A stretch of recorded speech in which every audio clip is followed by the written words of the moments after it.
Le Boxing Day au cœur de la tradition du football anglais, du championnat depuis des lustres et des lustres, Frédéric.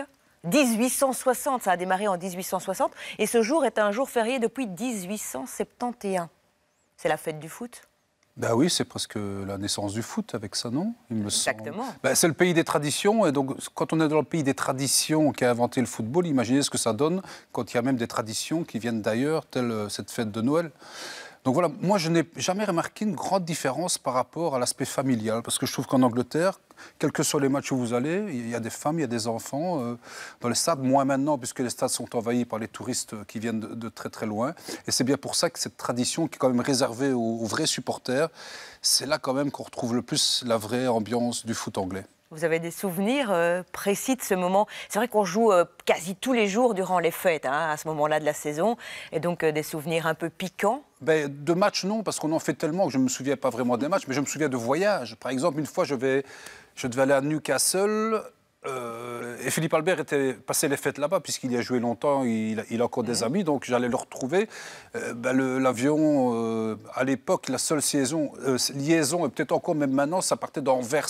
Ça décollait normalement à 8 h, problème d'avion, on décolle jamais, et puis le match est à 15 h, on transpire parce qu'on a peur de ne pas arriver à l'heure. Finalement, on décolle, on arrive en bonne santé. Et puis là-bas, c'est comme une crèche, quoi. On est accueilli à Newcastle quand on a Philippe Albert à côté de soi comme un ami, comme un duo. On vous offre des maillots, vous êtes reçus. C'est un souvenir vraiment formidable que j'ai eu. Et le plus fou, c'est que la mi-temps est à peine sifflée, on est dans la tribune et il y a un monsieur qui vient, qui parle à Philippe en anglais. Et Philippe dépose son casque parce qu'il demande toujours la permission, hein. Il demande pour que je descende avec lui, je peux? Je dis ouais, tant que tu reviens pour le début du match. Il s'en va, je crois qu'il va boire une tasse de thé. Et puis tout d'un coup, j'entends une ovation. C'est Philippe Albert qui est sur la pelouse. C'était contre Manchester United, un stade, 50 000 personnes. Et le stade debout. Et il représentait Philippe Albert qui était là. Et il a fait le tour du terrain en marchant. Et chaque fois qu'il passait devant une tribune, tout le monde était debout. Et il est revenu pour le début de la deuxième mi-temps. Voilà. Ce sont des souvenirs inoubliables parce que moi, j'étais vraiment ému de voir ça.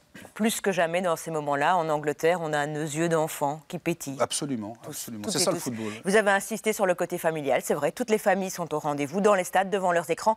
Je pense même que la famille royale anglaise sera devant son écran. Vous savez que le prince Harry, non, le prince William, est grand supporter d'un des clubs de Première Ligue, évidemment. Oui. Et c'est pas à Londres, c'est à Birmingham. Il est supporter d'Aston Villa.